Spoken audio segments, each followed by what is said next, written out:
तो welcome back friends. आज हम एक फिर से नया टॉपिक स्टार्ट करेंगे, thermodynamic relations. So the agenda for today is thermodynamic relations.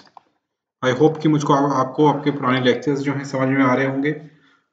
कोई डाउट हो तो you can ask me in the comment section of the Google classroom, you can ask me through the WhatsApp. और अब हम thermodynamics से काफ़ी मतलब आगे को प्रोसीड कर चुके हैं। तो बेसिक जो चीज़ें थी, zeroth law, first law, second law, even third law, ये सब मैं डिस्कस कर चुका हूँ। I have discussed about the entropy also. हमने डिस्कस किया था इससे पहले अवेलेबल एनर्जी, अवेलेबिलिटी के बारे में, एक्सर्जी के बारे में, कैसे वो फंक्शंस वर्क करते हैं। Today we will discuss about the thermodynamic relations. ठीक है, तो ये जो टॉपिक है आपका थर्मोडायनेमिक रिलेशंस, एकदम सिंपल टॉपिक है। इसमें सिर्फ और सिर्फ मैथ्स है। कुछ चीजें ऐसी हैं कि आपको रिलेशंस याद करने पड़ेंगे और सिर्फ बस मैथ्स, बेसिक मैथ्स को देखते रहिएगा। जो आपने इंजीनियरिंग में अभी आप लोग मैथ्स पढ़ रहे होगे, पार्शियल डिफरेंशियल इक्वेशन, तो वो सब चीजें हैं। तो उसके मैथ्स के कॉन्सेप्ट को सामने रखिएगा। बस इसमें हम कुछ रिलेशंस को डिराइव करेंगे और वो रिलेशंस कैसे डिराइव करते हैं आपको ये आना चाहिए, और कैसे वो रिलेशंस न्यूमेरिकल्स में यूज है बस आपको ये आना चाहिए। ठीक, तो जब भी आप थर्मो के थर्मो जब आप पढ़ रहे हो, आपके सामने ये वाला टॉपिक आता है, तो सब भूल जाया करिए। सिंपल रिलेशंस आपको याद रखने हैं, थोड़ी सी मैथ्स याद रखनी है। आराम से रिलैक्स होकर देखिए कि मैं वो रिलेशंस को डिराइव कर रहा हूँ। All you have to learn is how I am deriving these relations. जो मैंने कहा था थर्मोडायनेमिक रिलेशंस को हम कैसे डिराइव करते हैं, बस ये आपको देखना है। ठीक, ठीक है। तो अब मैं यहाँ पे डिस्कस सबसे पहले करना ये चाह रहा था कि दो फंक्शन हम के बारे में बात करते हैं। एक हमारा होता है गिब्स फंक्शन, गिब्स फंक्शन। ठीक, गिब्स फंक्शन। ठीक, ये डिफाइंड होता है फंक्शन। मैंने आपको बताया था कि कोई रिलेशन को कहते हैं कि जिससे कि आप क्या करते हो, कि जिससे आप कुछ कोई चीज फाइंड आउट करते हो। ठीक है ना।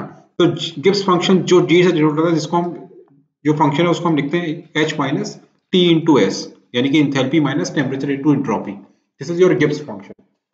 तो गिब्स फंक्शन हम जानते हैं, हम पढ़ते भी चुके हैं। दैट गिब्स फंक्शन इज कहाँ पर यूज होता है, जब केमिकल रिएक्शंस के बारे में हम बात कर रहे होते हैं। ठीक है ना। तो गिब्स फंक्शन में जो सिग्निफिकेंस है वो क्या है? It is the energy of chemical reaction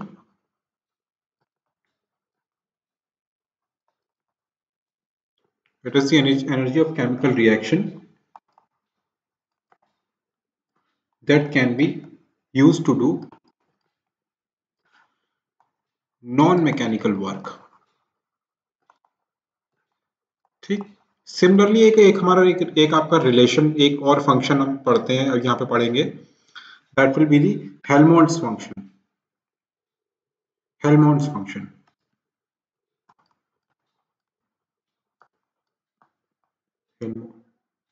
HELMMOL, sorry, HELMHOLTZ, Helmholtz function. ठीक, इसको हम डिफाइन करते हैं F से।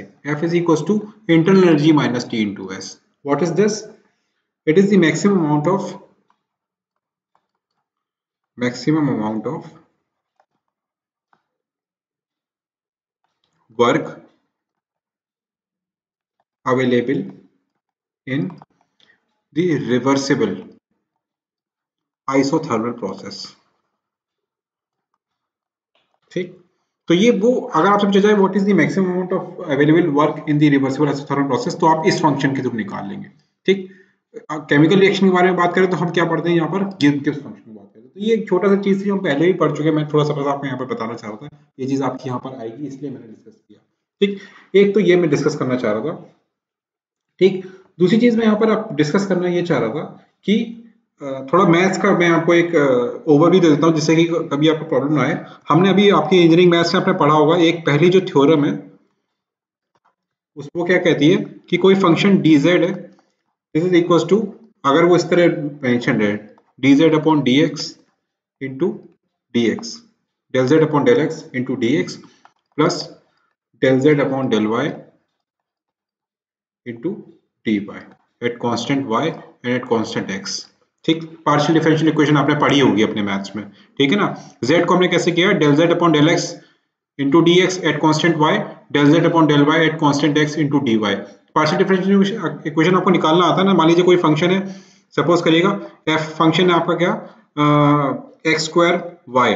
तो अगर आप इसको पार्शियल डिफरेंशिएट करेंगे del f upon del x अगर आप करेंगे तो ये क्या आएगा 2x into y, मतलब y को कांस्टेंट मान लिया जाता है, ठीक है ना।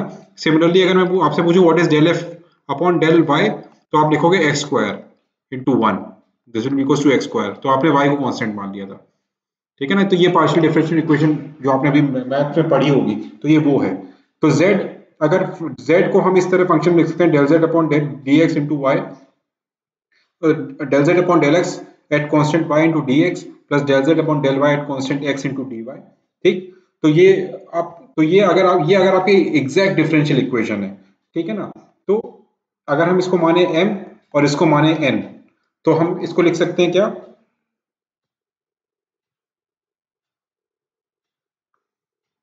इसको हम लिख सकते हैं ऐसे dm upon dy at constant x, this is equal to del n upon del x at constant y, ठीक है ना। तो ये आपकी पार्शियल डिफरेंशियल इक्वेशन इस तरह लिखी जाती है। ठीक, दूसरी थ्योरम थी आपकी मैथ्स में ही थी, ये सब आपका मैथ्स का, इंजीनियरिंग मैथ्स का आपने पढ़ा होगा, आजकल आप लोग पढ़ भी रहे होगे मैथ्स में। ठीक, अगर आपका z is a function of x और y, तो हम z को इस तरह लिख सकते हैं del z अपॉन, ये जो साइक्लिक फंक्शंस लिखते हैं आप, dx at constant y into dx upon del y at constant z into del y upon del z at constant x, this is equals to -1। ये भी आप लोगों ने पढ़ा होगा अपनी इंजीनियरिंग मैथ्स में। तो ये बार बार यूज होगा, इसलिए मैं आपको बता दे रहा हूँ कि इस तरह आपके जो पार्शियल डिफरेंशियल इक्वेशन है, तो हम इसको इस तरह लिख सकते हैं, ठीक है ना। तो ये at constant y, at constant z और कांस्टेंट x, ये x से बनता है, x y और z, तो इस तरह कुछ साइकिल बनती है इसकी, इसमें देखिएगा मैथ्स का। तो ये वो चीज़ है। अब हम पढ़ते हैं अपने थर्मोडायनेमिक्स में, ठीक है, आते हैं रिलेशंस पे, ठीक है। तो हम अब डिराइव करते हैं हमारी first Maxwell equation, first Maxwell equation, ठीक, फर्स्ट मैक्सवेल इक्वेशन। तो फर्स्ट मैक्सवेल इक्वेशन को हम कैसे फाइंड आउट करेंगे, हमने जो एक पहला टीडीएस रिलेशन पढ़ा था, क्या पढ़ा था कि TDS this is equal to du plus pdv, ठीक। तो यहां से आपका क्या है, du this will be equal to, du will be equals to TDS minus PDV, ठीक। तो अब ये वही हो गया ना, ये चीज आपकी, अगर मैं इसको बोलूं कि दिस इज योर m और दिस इज योर n, तो इसको मैं del m upon del y into at constant x equals to del n upon del x at constant y लिख सकता हूँ, ठीक है ना। तो बस, और लेकिन यहाँ पे नेगेटिव साइन है, तो कैसे लिखेंगे इसको, मैं कैसे लिखूंगा, del t upon del v, ये देखिए del t upon del v, ठीक, at constant s, this will be equals to minus del p upon del s at constant volume। तो this is your first Maxwell equation, first Maxwell equation, ठीक। Second Maxwell equation को derive करते हैं। Second Maxwell equation में हम क्या use करेंगे, जो हमने सेकंड टीडीएस इक्वेशन पढ़ी थी, ठीक। सेकंड मैक्सवेल इक्वेशन सिंपल है, कुछ नहीं करना, सिर्फ आपको रिलेशंस याद होने चाहिए, दैट्स इट, ठीक। TDS this is equals to DH minus VDP, ठीक। तो यहां से हमारा DH आया, DH is equal to TDS minus TDS plus VDP, ठीक। बस m और n, this is equal to del t upon, यहाँ पे प्लस साइन है तो नेगेटिव नहीं होगा, del t upon del p at constant s, this is equal to del v upon del s at constant pressure. This is your second Maxwell equation, ठीक। Third Maxwell equation derive करते हैं। Third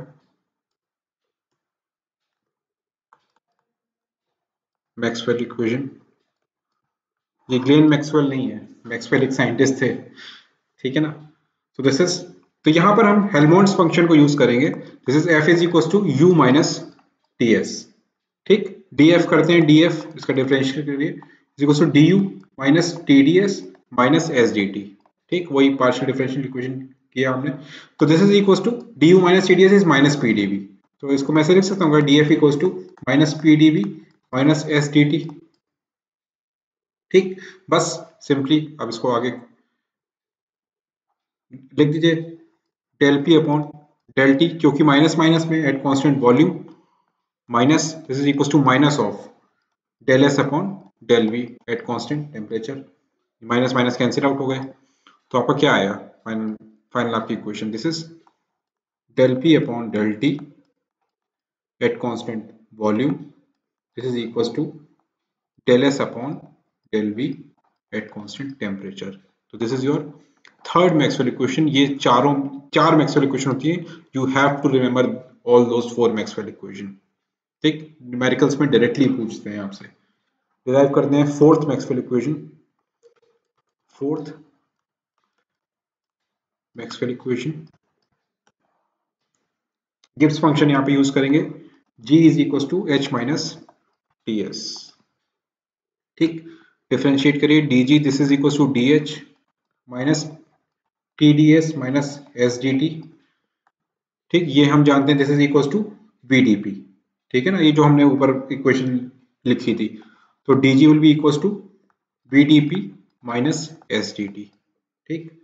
तो आपका क्या आया, यहाँ से आया आपका dv upon dt at constant pressure, this is equals to ds upon dp del p, not d del p minus of at constant temperature. This is your fourth Maxwell equation.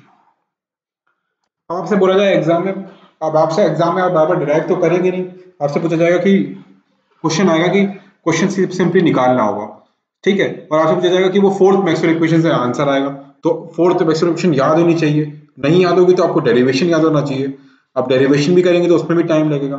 तो इसलिए मैं जस्ट आपको एक अब इसको याद करने के लिए अब एक छोटा सा शॉर्टकट बताता हूँ आपको, बहुत ही अच्छा शॉर्टकट, ठीक। बस सिंपल है, वो शॉर्टकट याद रखेंगे, आपको चारों मैक्सवेल इक्वेशन याद हो जाएंगी। ये सब कुछ याद करने की जरूरत नहीं है, ये आपको पता होना चाहिए कैसे डिराइव हुई है। आपको यही, अगर आपसे एग्जाम में पूछा जाए कि डिराइव करनी, तो आपको डिराइव करना भी आना चाहिए। लेकिन अगर आपको न्यूमेरिकल आएगा तब आप इसको डिराइव नहीं करोगे, तब आप सिंपली एक शॉर्टकट जानो, अच्छा सा शॉर्टकट, ठीक है। शॉर्टकट है आपका तपस्वी। तपस्वी जानते हैं ना कौन है, साधु संत जिनको कहते हैं तपस्वी, ठीक। टी पी एस वी, तपस्वी, इसको इस तरह लिख लीजिए बस, ठीक। बस अब क्या करना है आपको, एक बार ऐसे मूव करना है हॉरिजॉन्टली, ऐसे मूव किए आप, ठीक। जब आप ऐसे मूव किए तो क्या हुआ, del T upon del P at constant S, this is equals to, ठीक। अब ऐसे मूव करिए, अब आप ऐसे मूव करिए, एक बार हॉरिजॉन्टली मूव करना है आपको, एक बार ऐसे और एक बार ऐसे, this is equals to del V upon del S at constant pressure. तो ये आपकी क्या होगी, this is your I think this is your second Maxwell equation, del T upon del P at constant S is equals to del V upon del S. तो ये आपकी देखिए second Maxwell equation आ गई, ठीक। अच्छा, तो एक बार अब आप ऐसे, अगर एक बार आप हॉरिजॉन्टली ऐसे मूव कर चुके हैं, तो अब एक बार हॉरिजॉन्टली इस तरह मूव कर लीजिए, इस तरह,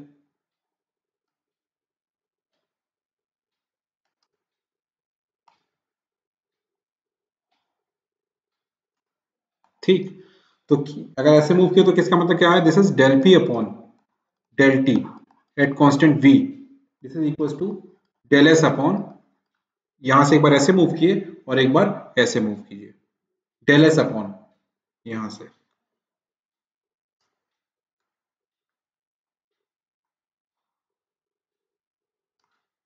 ठीक।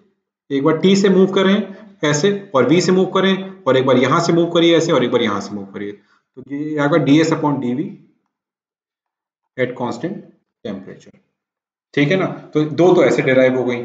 तो एक बार आपने हॉरिजॉन्टली मूव किया, अब एक बार आपको वर्टिकली मूव करना है, सिंपल है, फिर से लिखिए तपस्वी, टी पी एस वी, अब क्या करना है आपको, अब क्या करना है आपको, वर्टिकली मूव करना है, ठीक है ना। तो वर्टिकली मूव करने के लिए एक बार ऐसे मूव करेंगे,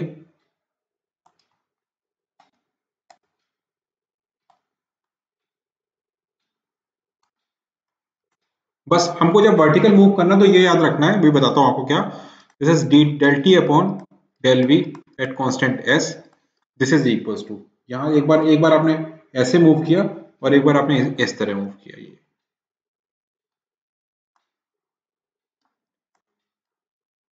अब क्योंकि आप वर्टिकली मूव कर रहे हैं तो यहाँ पे माइनस साइन आएगा, this is del P upon del S at constant volume, ठीक है ना। एक बार आपने ऐसे मूव किया, ठीक, दूसरी बार एक बार यहां से मूव किया तो अगली बार कहां से मूव करेंगे, एक बार आपने यहां से, एक बार आप वर्टिकली ऐसे मूव कर रहे हैं तो आपकी और वर्टिकली कहां से मूव करेंगे, यहां से, वी टी पी, ठीक, मूव करिए यहां से एक बारी, अगले दूसरे में लेता हूं, एक बार कुछ इस तरह, तो del V upon del T at constant pressure, this is equal to, फिर से वो माइनस में रहेगा, this is equal to D, यहां से ऐसे, ये ऐसे, this is equal to minus of D S upon del P at constant temperature. तो ये शॉर्टकट है याद करने के लिए, बस तपस्वी याद रखिएगा, एक बार ये हॉरिजॉन्टली मूव करना है, एक बार वर्टिकली मूव करना है, और जब वर्टिकली मूव करेंगे तब आपका नेगेटिव साइन होगा, हॉरिजॉन्टली मूव करेंगे तो आपका पॉजिटिव साइन होगा। तो ये आपकी चार मैक्सवेल इक्वेशन है, these are your 4 Maxwell equation, ठीक, ठीक है, आगे बढ़ते हैं, इसमें आगे अगला रिलेशन फाइंड आउट करते हैं।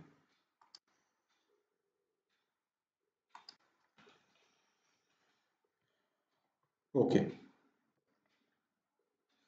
अब चलते हैं हम आगे इंट्रोपी पे, ठीक, ओके। सो इंट्रोपी, देखिए बस कुछ नहीं करना है, हम जानते हैं कि entropy S is a function of temperature and volume. देखिए entropy is a function of temperature and volume, entropy can be a function of temperature and pressure, यहां पर हम लेके चल रहे हैं कि S is a function of temperature and volume, ठीक। तो क्या मैं डीएस को इस तरह लिख सकता हूँ, वही जो जैसे मैंने अभी स्टार्टिंग में मैंने आपको बताया था, डीएस को ऐसे लिख सकता हूँ क्या, ds upon del s upon del t at constant volume into dt plus del s upon del v at constant temperature into dv, ठीक, this is your equation number 1, ठीक, and we know that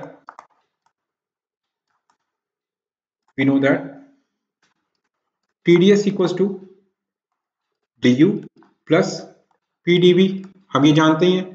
So if we are talking about the constant volume process, if v is constant, अगर v constant है तो इसका मतलब ये zero हो जाएगा, ठीक। तो इसको मैं लिख सकता हूँ क्या, TDS इक्वल्स टू DU, ठीक, इसको मैं ऐसे लिख सकता हूँ TDS equals to CV DT, ठीक, इसको मैं ऐसे लिख सकता हूँ DS upon DT equals to CV upon T, ये हम पहले भी बता चुके हैं, मैंने आपको बताया था जब स्लोप हम डिफाइन कर रहे थे, ठीक है ना, तो हम तब DT अपॉन DS कर रहे थे, ठीक। So this is your equation number, इसको मान लेता हूँ मैं इक्वेशन नंबर, चलिए A मान लेता हूँ, ठीक। अच्छा, मैं ये जानता हूँ, मेरी एक मैक्सवेल इक्वेशन ये कहती है कि दैट डी, इसको लिख देते हैं ऐसे, फ्रॉम मैक्सवेल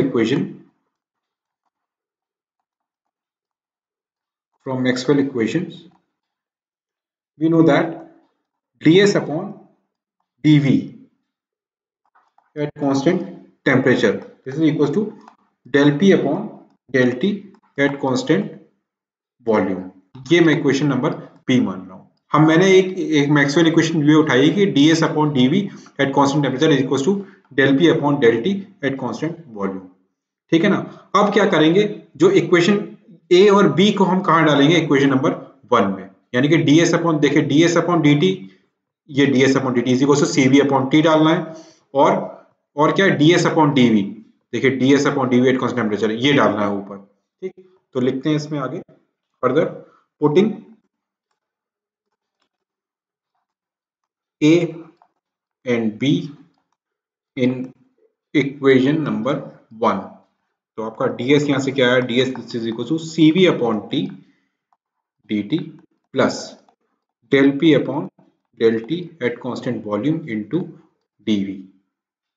ठीक, T को मल्टीप्लाई कर दीजिए तो आपका क्या है, this is TdS, this is equal to CV dt plus T del P upon del T at constant volume into dV। So this equation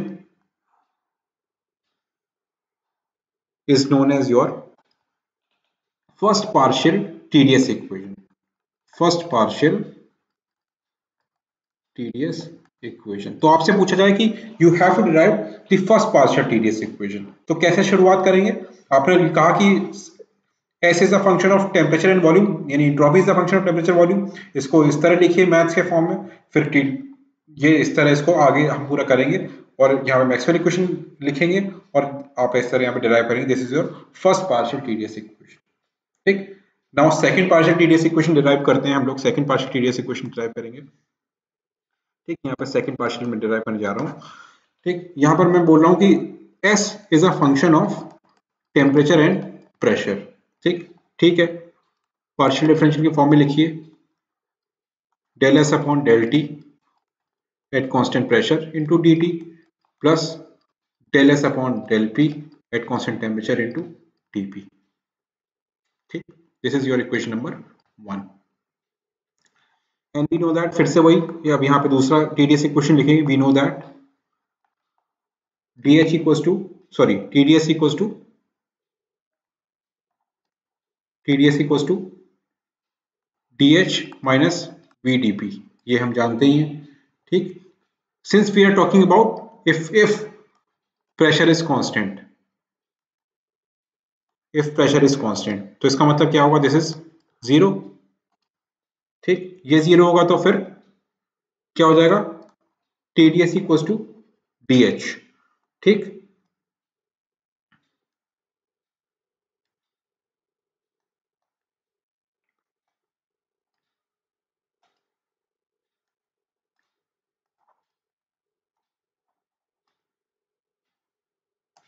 why eraser is not working?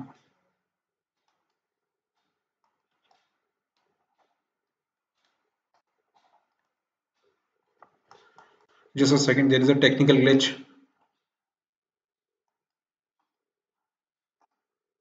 All right, so TdS equals to DH, तो TdS equals to CP dt। ठीक, ये हम DH को जानते ही हैं। यहाँ से हम क्या करेंगे, DS upon dt, this is equals to CP upon T। ठीक, this is your equation number again A। ठीक, आगे बढ़ते हैं इसमें। Again from Maxwell equation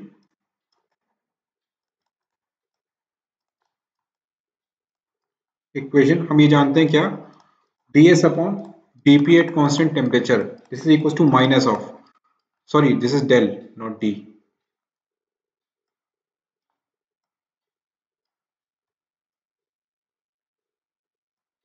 ds, this is del p upon, इसका ध्यान रखिएगा पार्शियल डिफरेंशियल कहां पर है और कहां पर आपका एग्जैक्ट डिफरेंशियल है। ठीक, this is your equation number B. ठीक, फिर से पुट करते हैं, putting A and B in equation 1। देखिए कितना मतलब सिंपल है, बस मैथ्स है इसमें और कुछ नहीं करना है। सिंपली से इसमें इक्वेशन में रखिए ds अपॉन dt और ds अपॉन dp की वैल्यू, तो क्या आ रहा है आपका, ds is equal to cp upon t into dt minus of del v upon del t at constant pressure into dp। ठीक, यहाँ से आपका TdS, this is equal to CP dt minus of t times of del v upon del t at constant pressure into dp। मैंने ऊपर t से multiply किया है ना, हाँ किया। ठीक, तो this is your second partial TdS equation that has been derived। this is your second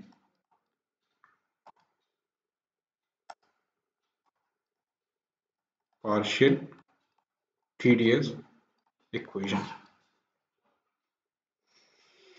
alright, तो इस तरह इसको हमको प्रूव करना है।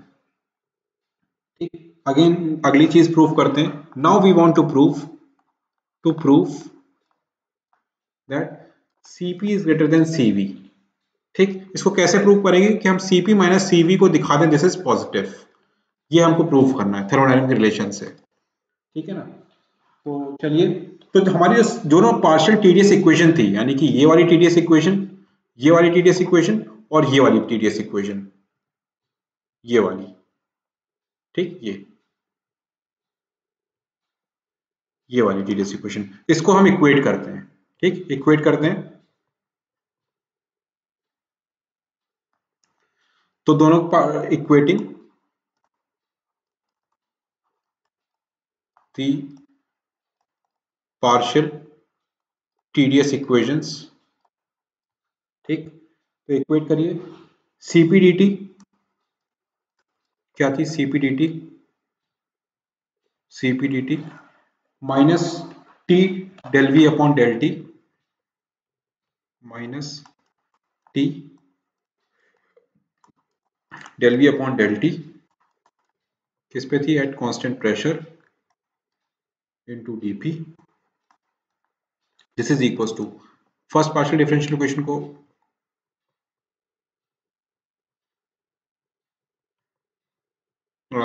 करिए। This is equals to CV CV dt CV dt plus T del P by del T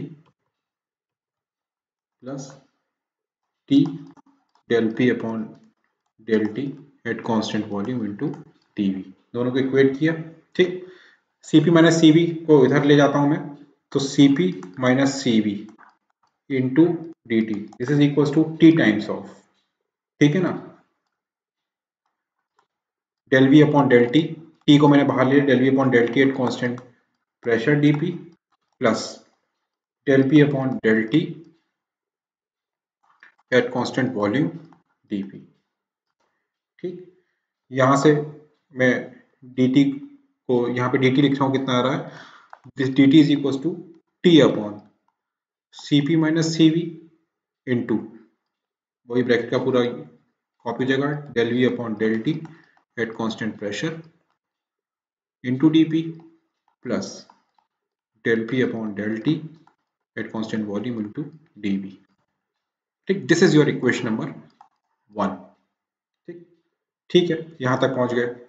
अच्छा, फिर से now temperature is a function of, फिर से हम ये माने temperature is a function of pressure and volume, ठीक। तो इसको ब्रेक करिए, D T is equal to del T upon del P, ठीक, at constant volume into D P plus del T upon del V at constant pressure into D V, ठीक। तो this is your equation number 2, ठीक। और इसका जो cyclic मैंने वो लिखा था, साइक्लिक डिफरेंशियल, वो कैसे, del T upon del P at constant volume into del P upon del V at constant temperature into del V upon del T at constant pressure, this is equal to -1। ये मैंने cyclic एक वो निकला था, this is your equation number 3, ठीक। अब देखिएगा, हमको क्या करना है कि 1 और 2 इक्वेशन से हमको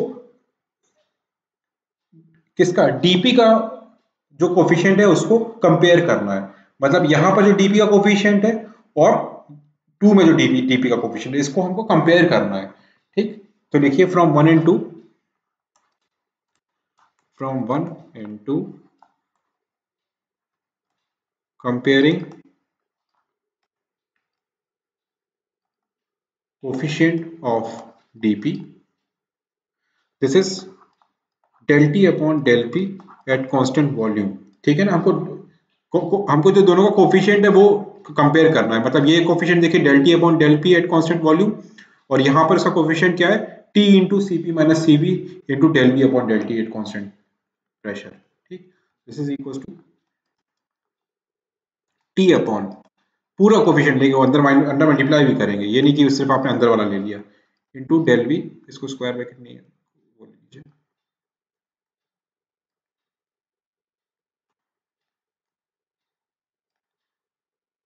I don't know why my eraser is not working.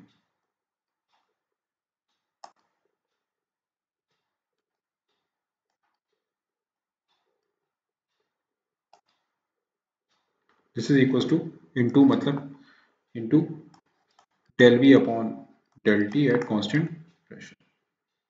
ठीक, यहां से आया आपका Cp minus Cv, this is equal to T times of del V upon del T at constant pressure into del P upon del T at constant volume.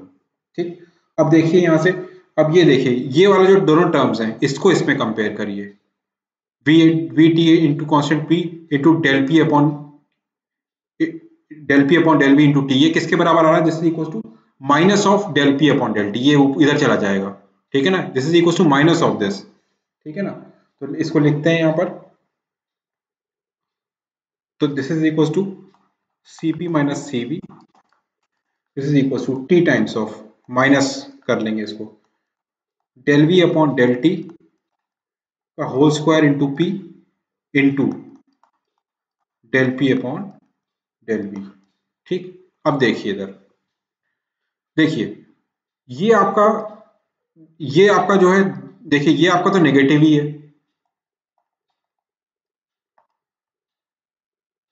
ठीक, this is your negative term, this is your positive term and this term is negative. जैसे जैसे pressure बढ़ेगा वैसे वैसे देखिए volume decrease करती है, या उल्टा कह रहे हैं जैसे जैसे वॉल्यूम बढ़ेगी वैसे वैसे प्रेशर डिक्रीज करेगा, ठीक है ना। तो आपका देखिए negative into positive into negative क्या आएगा? This will be positive. तो हम ये कह सकते हैं क्या, Cp minus Cv is equal to positive. तो दैट्स वाई हम बोल रहे हैं कि Cp, इसका क्या मतलब है, इसका सिग्निफिकेंस क्या है, that Cp is greater than Cv, this is proved. ठीक, अच्छा, ऊपर वाली इक्वेशन में, अगर मैं ऊपर वाली इक्वेशन में एक टर्म डिफाइन करूं, इस वाली इक्वेशन में, इस वाली इक्वेशन में जरा एक मैं टर्म डिफाइन कर रहा हूं, दैट आइसोथर्मल कंप्रेसिबिलिटी, आइसोथर्मल, एक टर्म डिफाइन कर रहा हूं, सिर्फ एक सिंपली टर्म मतलब कांस्टेंट डिफाइन कर रहा हूं, कंप्रेसिबिलिटी kT। अगर मैं बोलूं कि kT is equal to minus one upon V del V upon del P at constant temperature, एक मैंने टर्म डिफाइन किया आइसोथर्मल कंप्रेसिबिलिटी, और एक मैं टर्म डिफाइन कर रहा हूं क्या, coefficient of volume expansivity, coefficient of volume. ये बार बार ऑब्जेक्टिव में पूछते हैं कि इन दोनों टर्म की वैल्यू क्या होती है, एक्सपेंसिविटी, इसको आपको याद होना चाहिए। This is beta is equal to, मैं इसको डिफाइन कर रहा हूँ क्या, क्या था, this is beta was 1 upon B into del V upon del T at constant pressure. ठीक, तो अगर मैं इसको मैं के बीटा और के टी को इसमें इस वाली इक्वेशन में रखूंगा तो आपकी जो इक्वेशन है वो इस तरह बन जाएगी, this is Cp minus Cv, this is equal to T V beta square upon K T. तो this is your Mayer's equation. ठीक, तो कभी कभी आपसे पूछा जाता है prove the Mayer's equation, Mayer's equation. ठीक, और दिस वैल्यू इज आर, वैसे भी Cp माइनस Cv होता है, ठीक, Cp minus Cv is R for ideal gas, ठीक, वो आर के बराबर आएगा। ठीक, तो यहां पर मैंने आपको प्रूव कराया क्या कि Cp minus Cv is always greater than Cp is always greater than Cv, और मेयर्स इक्वेशन प्रूव हो रहा है कि Cp minus Cv is equal to Tv beta square upon Kt। ये दोनों ही आपको प्रूफ आपके एग्जाम्स में आ सकते हैं 100%। तो यू हैव टू, बस आपको ये पता होना चाहिए कि कैसे इसको फाइंड आउट करेंगे। ठीक, आगे पढ़ते हैं हम। आगे एक कोफिशिएंट और डिफाइन कर रहा हूं मैं, जूल्स थॉम्सन कोफिशिएंट। ठीक है ना, एक टर्म में डिफाइन कर रहा हूं, जूल थॉम्सन कोफिशिएंट। ठीक, क्या है म्यू, इसको हम म्यू से फाइंड आउट करते हैं, this is not be, mu, this is equal to del T upon del P at constant H, mu. ठीक, अभी इसकी सिग्निफिकेंस पढ़ते हैं। ये एक जूल और थॉम्सन ने एक कोफिशिएंट दिया था म्यू, तो कहाँ इसकी सिग्निफिकेंस है इसको जरा पढ़ते हैं। ठीक, पहले जरा मैं कुछ डेरिवेशन करता हूँ फिर आपको बताता हूँ कि क्या कहते हैं कि जूल थॉम्सन कोफिशिएंट की क्या सिग्निफिकेंस है। ठीक है, एक्चुअल में ये क्या है कि टेम्परेचर और प्रेशर ग्राफ का this is the slope mu आपका। ठीक है ना, पढ़ते हैं इसको, अभी आगे देखते हैं क्या है। देखिए, we know that TDS equal to DH minus VDP, ये हम जानते ही हैं। ठीक, यहां से हम क्या करेंगे, DH is equal to TDS, this is TDS plus VDP,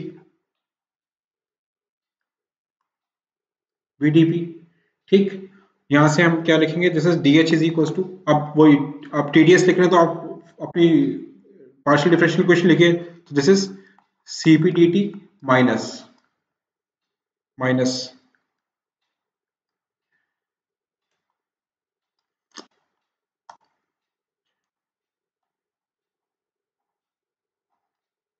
just a second please.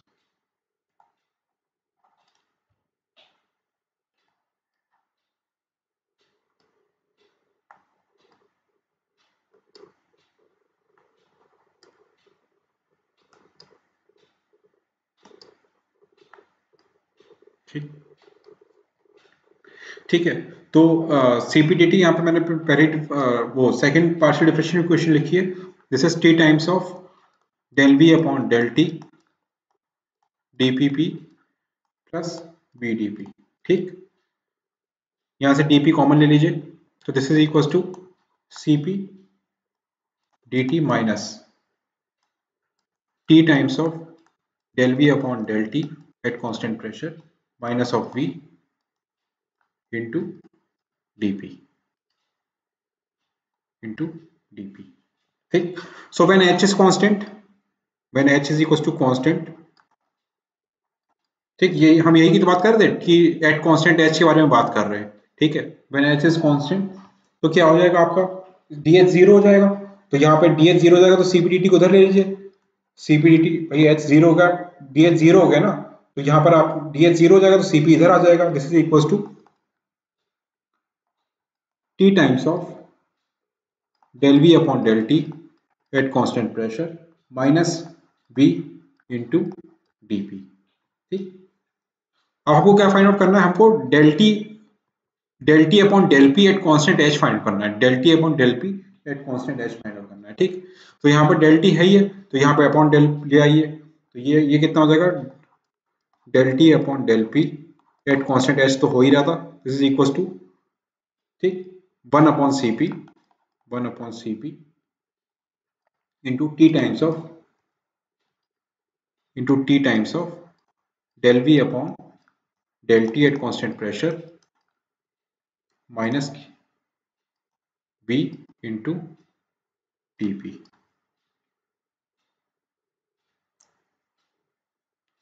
ठीक है, सॉरी DP तो आपका इधर चला गया, ये DP नहीं आएगा। ठीक है ना, तो ये हम जानते हैं, this is mu, this is equal to, और ये माइनस साइन भी नहीं, माइनस तो है नहीं यहाँ, this is 1/CP T times of del V upon del T at constant pressure minus V। ठीक, दिस इज योर म्यू। ठीक, एक तो ये बात हो गई, यहां से आपका म्यू ये निकल कर आया। ठीक है ना, अच्छा, अब आइडियल गैस के बारे में बात करते हैं। फॉर आइडियल गैस हम ये जानते हैं कि PV इक्वल टू RT होता है। ठीक, तो यहां से del V upon upon del T अगर हम निकालेंगे तो वो क्या आएगा, R अपॉन P। ठीक है ना, तो यहाँ पर del V upon del T की वैल्यू रखिए, तो आपका क्या क्या आ जाएगा, mu will be equal to 0। क्यों, क्योंकि आपका ये del V upon del V upon del T at constant pressure जो आपका होगा, तो दिस विल बी, इसको निकाल लीजिए चाहे तो वो आपका ये दोनों टर्म जो होंगे आपके दोनों बराबर आएंगे, ये V के बराबर आएगा। ठीक है ना, तो this is equal to mu equal to 0 for ideal gas, mu equal to 0 for ideal gas. ठीक है ना, तो अगर आप इसको चाहें तो निकाल के देख लीजिएगा कि del V upon del T at constant pressure क्या आ रहा है। ठीक है ना, तो दिस विल बी, वो आपका वी के बराबर ही आएगा। ठीक, तो V minus V, that will be equal to 0।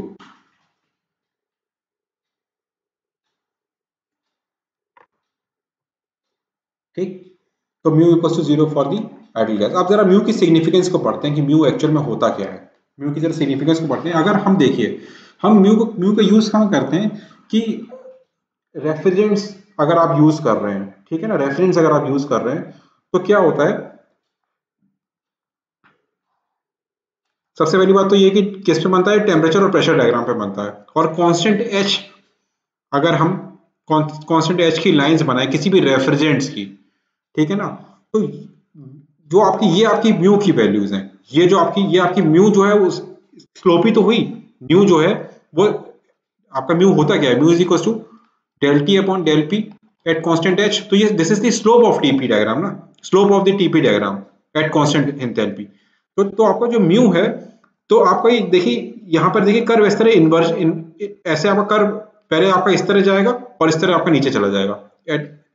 ये आपका H1 है, मान लीजिए H1, this is H2, this is H3, ठीक है ना।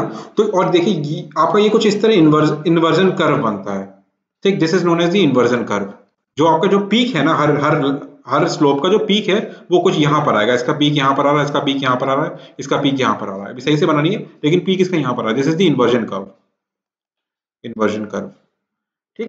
और ये आपका यहाँ पर म्यू आपका this is mu is positive, और यहाँ पर आपका म्यू दिस इज नेगेटिव, ठीक है ना। तो क्या होता है कि अब हमको ये देखना पड़ता है कि अगर आपका देखिए ये, और this is your cooling region and this is your heating reason.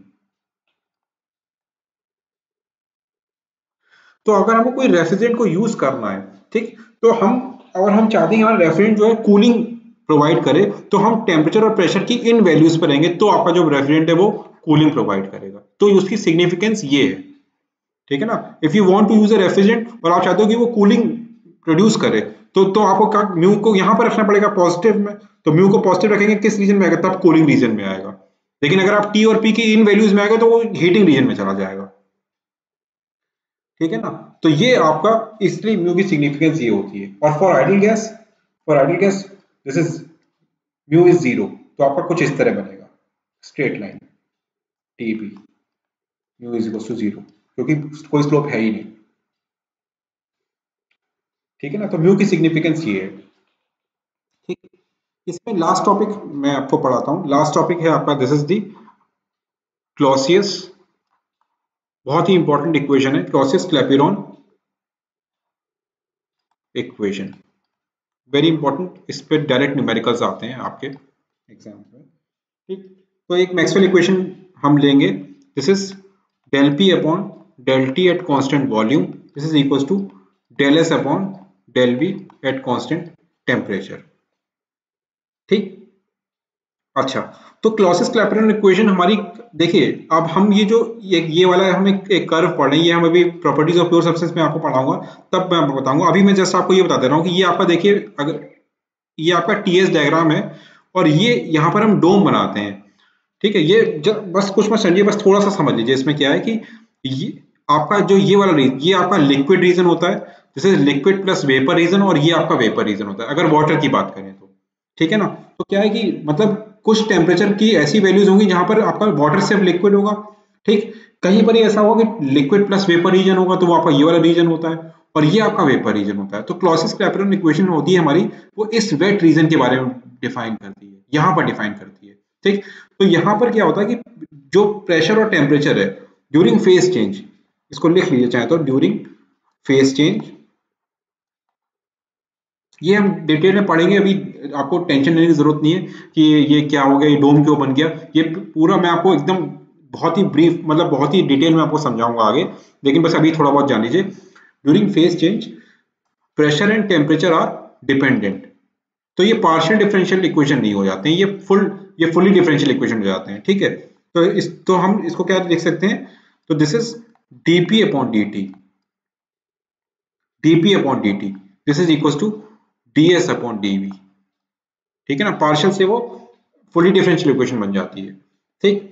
अच्छा, तो अगर दिस इज ये लिख लिया, तो मैं इसको ऐसे लिख सकता हूँ क्या, dp upon dt, this is equal to sg minus sf, अभी समझाता हूँ क्या है, this is vg minus vf, मतलब dv लिख रहे हैं ना। तो देखिए इधर हम वेपर रीजन को क्या कहते हैं, वेपर रीजन को हम बोलते हैं दिस इज गैस, ठीक, और लिक्विडिज्म को बोलते हैं दिस इज फ्लूइड। ठीक, तो अगर मैं बोलूं कि अगर मैं इसकी बात करूं तो इस पॉइंट के इस पॉइंट पर माइनस दिस पॉइंट पर, तो Vg माइनस Vf। ठीक, और इसी इसी पॉइंट का अगर मैं एंट्रोपी की बात करूं तो Sg मतलब entropy of gas minus entropy of the fluid.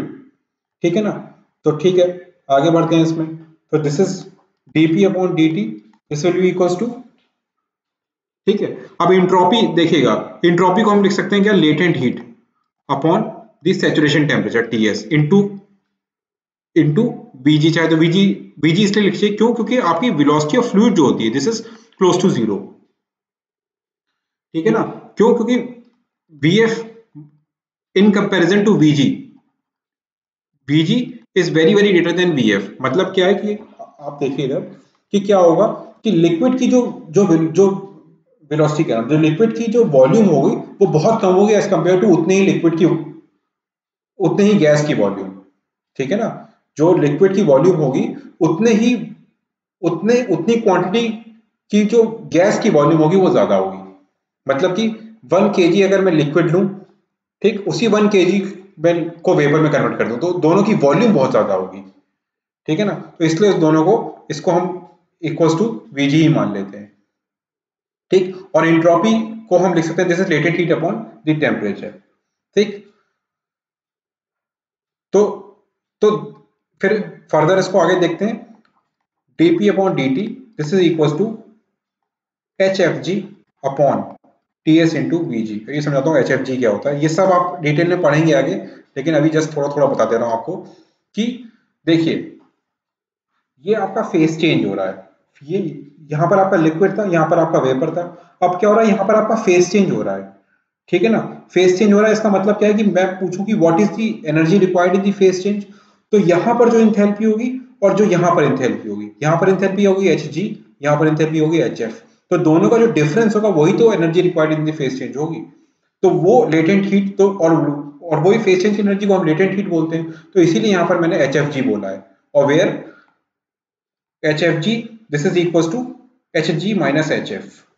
कहीं पर ही अगर ऐसे SFG लिखा होगा तो this is Sg minus Hf, SF। ठीक है, कहीं पर ही आपको लिखा हो VFG तो this is equal to Vg minus Vf। ठीक है ना, तो आपसे तो लेटेंट हीट क्या होगी, वो यही तो हुई, यहाँ की इंथैल्पी माइनस यहाँ की इंथैल्पी, तो इसलिए उसको यहाँ पर इस तरह लिखा कि HFG upon Ts into Vg। तो this is your Clausius Clapeyron equation, जो कि हमको ये बताती है कि प्रेशर और टेम्परेचर में अगर चेंज आता है तो हम वो उसको इससे फाइंड आउट कर सकते हैं कि कितना चेंज आ रहा है। ठीक है ना, तो this is your Clausius Clapeyron equation, बहुत ही इंपॉर्टेंट इक्वेशन है ये, इससे आपके डायरेक्टली न्यूमेरिकल आते हैं कि what is the change in the pressure when the change in the temperature is this. तो आपको आप ये क्या करोगे, प्रॉपर्टी टेबल से HFG, TS और VG की वैल्यूज को निकालोगे। ठीक है ना, तो ये आपसे पूछा जाता है कि इसके डायरेक्ट क्वेश्चंस आते हैं। ठीक, तो this was all about the thermodynamic relations, इसमें और कुछ नहीं है, सिंपली आपको मैथ्स याद रखनी है, सिंपली आपको कुछ रिलेशंस याद रखने हैं, आपको कैसे प्रूव करना है, इसमें सिर्फ प्रूफ्स आते हैं और कुछ नहीं आता है इस चैप्टर में। प्रूफ आते हैं, कभी कभी ऑब्जेक्टिव में कुछ कुछ पूछ लेते हैं तो वो होते हैं इसके क्वेश्चंस, और कभी कभी जो लॉन्ग न्यूमेरिकल्स होते हैं उसमें बड़े किसी इक्वेशन से आपसे फाइंड आउट करने के लिए पूछते हैं, तो अगर आपको इक्वेशंस याद है तो you can easily find out the answers. तो this was all about the thermodynamic relations, तो मैं यहीं पे लेक्चर को एंड कर रहा हूँ। So thank you class.